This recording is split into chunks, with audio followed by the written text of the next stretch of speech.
ধর্ষণের শাস্তি কি এবং এই শাস্তি কিভাবে প্রয়োগ করা হয় যতটুকু জানি এর জন্য 4 জন প্রাপ্তবয়স্ক ব্যক্তির প্রত্যক্ষ সাক্ষ্যের প্রয়োজন। কিন্তু ধর্ষণের ক্ষেত্রে প্রত্যক্ষ সাক্ষী তো অসম্ভব, সেখানে আবার 4 জন। তাহলে এই বিধানটি কিভাবে প্রয়োগ হবে বিস্তারিতভাবে ব্যাখ্যা করবেন প্লিজ। খুবই গুরুত্বপূর্ণ একটি বিষয়। প্রিয় দর্শকের বিষয়ে বলতে চাই, এই প্রসঙ্গে আমাদের সমাজে অনেকের মধ্যে বিভ্রান্তি কিংবা ধোঁয়াশা আছে। আমরা অনেকেই মনে করি ইসলামী শরিয়ার দৃষ্টিকোণ থেকে ব্যভিচার, জেনা কিংবা ধর্ষণ এটি প্রমাণের একমাত্র উপায় 4 জন প্রত্যক্ষদর্শী সাক্ষীর সাক্ষ্য। মূলত 4 জন প্রত্যক্ষদর্শীর সাক্ষ্যের বাইরেও আরো উপায় আছে, যে উপায়ের মাধ্যমে মূলত ধর্ষণ কিংবা ব্যভিচার প্রমাণিত হতে পারে এবং শরিয়ার আলোকে কঠিন এবং চরম শাস্তি কার্যকর হতে পারে। মূলত ইসলাম জেনা এবং ব্যভিচারের শাস্তিকে অত্যন্ত কঠিন এবং মর্মন্তুদ শাস্তি হিসাবে স্থির করেছে। কারণ কোন সমাজে যখন ব্যভিচার ব্যাপক হয়ে যাবে, সেখানে মানুষের জন্মের হার কমে যাবে, মানুষ বৈবাহিক এবং পারিবারিক বন্ধনে আবদ্ধ হওয়ার ব্যাপারে নিরুৎসাহিত হয়ে যাবে। এর ফলশ্রুতিতে আস্তে আস্তে পৃথিবী থেকে মানুষ হারিয়ে যেতে পারে। অর্থাৎ মানুষের জন্মের হার স্বাভাবিক রাখার একমাত্র উপায় হলো পারিবারিক ব্যবস্থা। পৃথিবীর যে সমস্ত দেশগুলোতে ব্যভিচারকে অ্যাপ্রিসিয়েট করা হয় বা বৈধতা দেওয়া হয়, সে সমস্ত দেশগুলোর দিকে তাকালে আমরা এই বাস্তবতাটা হাড়ে হাড়ে টের পাব। তো যেই অপরাধের শাস্তি ইসলাম অত্যন্ত করুণ এবং কঠিন ভাবে আরোপ করেছে, সেই শাস্তি প্রমাণ করাটাকেও যথেষ্ট কষ্টসাধ্য বিষয় হিসাবে স্থির করা হয়েছে। অর্থাৎ যে কেউ যেনতেন ভাবে যে কারোর বিরুদ্ধে অভিযোগ করেই তাকে কঠিন শাস্তির মুখোমুখি করে দিতে পারবে, ব্যাপারটা সেরকম নয়। এজন্য কোনো ব্যক্তি যদি কোনো ব্যক্তির বিরুদ্ধে জেনা কিংবা ব্যভিচারের দাবি তোলে, তাহলে সেক্ষেত্রে তাকে 4 জন প্রত্যক্ষদর্শী সাক্ষী উপস্থিত করতে হবে।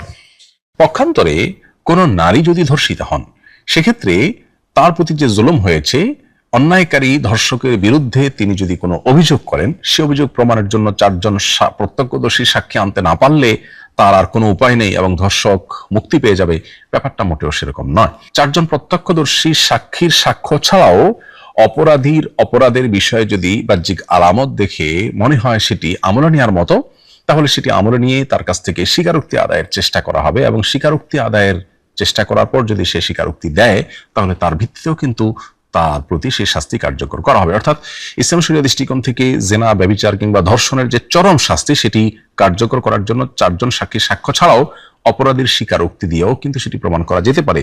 এবং ধর্ষিতা যখন অভিযোগ দায়ের করবেন, তখন তার অভিযোগের ভিত্তিতে সেটিকে আমলে নিয়ে যদি যথাযথভাবে এটি প্রমাণ করা যায় বা স্বীকারোক্তি আদায় করা যায়, তাহলে শাস্তি কার্যকর করা হবে। কোনো কারণে যদি স্বীকারোক্তি আদায় করা না যায়, আবার সাক্ষ্য না থাকে, কিন্তু বিচারকের কাছে এটি প্রতীয়মান হয়ে যায় যে এখানে অপরাধ সংগঠন হয়েছে এবং অভিযুক্ত ব্যক্তিটি অপরাধী, তাহলে সেক্ষেত্রে শরিয়ার বিচারের আরেকটা দিক হলো তাজির, একটা হলো হুদুদ। অর্থাৎ আল্লাহ রাব্বুল আলামিন যে সমস্ত অপরাধের যে সমস্ত শাস্তি নির্ধারণ করে দিয়েছেন, সেগুলো হলো হুদুদ। আর ইসলামী শরিয়ার বিচারক, আদালতের বিচারক যখন কোনো বিষয়ে অপরাধীর অপরাধ তার কাছে প্রতীয়মান হয়ে যাবে, কিন্তু শরিয়া সেটার জন্য সুনির্দিষ্ট কোনো শাস্তি আরোপ করেনি, তখন তিনি তার ইজতিহাদ বা গবেষণা আলোকে যে শাস্তি আরোপ করবেন, সেটা হলো তাজির। তো এই তাজিরের আলোকে যদি কোনো ধর্ষক, যার বিরুদ্ধে ধর্ষণের অভিযোগ রয়েছে, অভিযুক্ত ধর্ষক, তার ব্যাপারটি যদি বিচারকের কাছে পরিষ্কার হয়ে যায়, ইসলাম শরিয়ার আদালতের বিচারকের কাছে, তার কাছে প্রতীয়মান হয়ে যায়, তাহলে তিনি তাকে শাস্তি আরোপ করতে পারেন। এমনটি মনে করবার কোনো কারণ নেই 4 জন সাক্ষী প্রত্যক্ষদর্শী না পাওয়া গেলে ধর্ষক বেকসুর খালাস হয়ে যাবে, মোটেও সেরকমটি নয়। বরং এখানে বিচারক যদি তার কাছে প্রতীয়মান হয়, তিনি চাইলে তাকে যে কোনো শাস্তি দিতে পারেন, এমনকি মৃত্যুদণ্ড আরোপ করতে পারেন, তাকে জেল দিতে পারেন, শাস্তি দিতে পারেন, বেত্রাঘাত দিতে পারেন, এমনকি মৃত্যুদণ্ডের শাস্তি পর্যন্ত দিতে পারেন তিনি। তাহলে পুরো বিষয়টা দাঁড়ালো এই যে ইসলামের শরিয়ার আলোকে কোনো নারী তিনি ধর্ষিতা হলে 4 জন প্রত্যক্ষদর্শীর সাক্ষ্য ছাড়াও বিভিন্ন উপায়ে তার বিচার পাবার এবং অপরাধীকে বিচারের মুখোমুখি করার, তার শাস্তি তার প্রতি কার্যকর করার বহু উপায় ইসলামে রয়েছে। 3টা উপায় আমরা এখানে পেলাম। 4 জন প্রত্যক্ষদর্শীর সাক্ষ্য, অথবা অপরাধীকে বলপূর্বক তার কাছ থেকে বিভিন্ন কলা কৌশলে তার কাছ থেকে স্বীকারোক্তি আদায়, আজকাল সেটা বিভিন্নভাবে খুবই সহজ, জুলুম বা অবিচার করা ছাড়াও বিভিন্ন উপায় কিন্তু স্বীকারোক্তি আদায় করা যায়। তৃতীয়ত ডিএনএ টেস্ট সহ বিভিন্ন প্রযুক্তির ব্যবহার করে বা বিভিন্ন উপায়ে তার অপরাধী হওয়ার বিষয়টিকে প্রমাণ করা গেলে, সেক্ষেত্রে শরিয়ার নির্ধারিত শাস্তি কার্যকর না হলেও ইসলামী শরিয়ার আদালত বিচার এর মাধ্যমে তার মৃত্যুদণ্ড পর্যন্ত কার্যকর করতে পারেন। আর যদি কোনো ধর্ষক শুধুমাত্র জোরপূর্বক শারীরিক সম্পর্কর মধ্যে ক্ষান্ত না হয়ে অস্ত্রের ব্যবহার করে এবং ভয়ভীতি প্রদর্শন করে, তাহলে সেটা রাহাজানি এবং সেটা ফাসাদ সৃষ্টির আওতাভুক্ত হবে। এবং সূরা মায়েদার 33 নম্বর আয়াতের আলোকে তার কঠিন 4টি শাস্তির কথা বলা হয়েছে। 4টি শাস্তির যে কোনোটি অপরাধের মাত্রা ভেদে বিচারক তার জন্য কার্যকর করবেন। অর্থাৎ ধর্ষণ হয়েছে এটি যদি প্রমাণ করা নাও যায়, 4 জন প্রত্যক্ষ সাক্ষী নাও থাকে, কিন্তু সে অস্ত্র ব্যবহার করে অস্ত্রমুখে অপহরণ করেছে এবং ভয়ভীতি প্রদর্শন করেছে এবং পাশবিক নির্যাতন করেছে, যেটাকে ডাকাতি, ছিনতাই বা এই পর্যায়ের মধ্যে ফেলা যায়, এরকমও যদি হয়, তাহলে তার শাস্তি কি? আল্লাহ তাআলা বলেছেন, ইন্নামা জাযাউল্লাযিনা ইউহারিবুনাল্লাহ ওয়া রাসূলাহ, যারা আল্লাহ এবং তার রাসূলের বিরুদ্ধে বিদ্রোহ ঘোষণা করবে, ওয়াসাউনা ফিল আরদি ফাসাদ, এবং পৃথিবীতে ফাসাদ সৃষ্টি করবার চেষ্টা করবে, এই যে অস্ত্রের মহড়া, আতঙ্ক সৃষ্টি করা ইত্যাদি, ডাকাতি, রাহাজানি, এগুলো যারা করবে, তাদের জন্য তাদের শাস্তি কি, পরিণতি কি? আল্লাহ বলেছেন আইয়ুকাত্তালু, তাদেরকে মৃত্যুদণ্ড দেয়া হবে, আও ইউসাল্লাবু, অথবা শুলে চড়িয়ে তাদের মৃত্যুদণ্ড কার্যকর করা হবে, আও তুকাত্তা আইদিহিম ওয়া আরজুলুহুম, অথবা তাদের এক হাত অপর পাও, ডান হাত বাম পাও, কিংবা বাম হাত ডান পাও, এভাবে এগুলো কেটে তাকে চরম শাস্তি দেওয়া হবে, আও ইউনফাউ মিনাল আরদ, অথবা তাকে দেশান্তর করে দেওয়া হবে, এমন জায়গায় পাঠানো হবে যেখান থেকে সে আর ব্যাক করতে পারবে না এবং ধীরে ধীরে সে সেখানে নিঃশেষ হয়ে যাবে।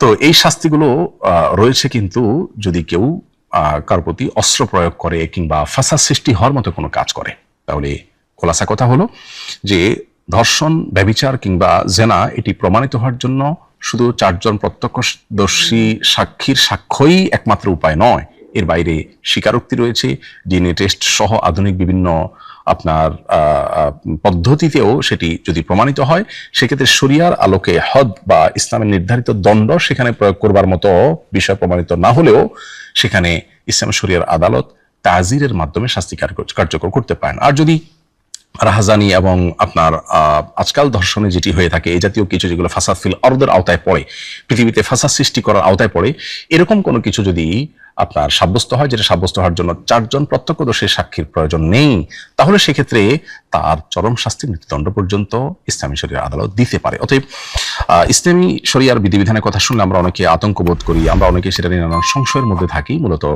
এগুলো আমাদের না জানার কারণেই হয়ে থাকে।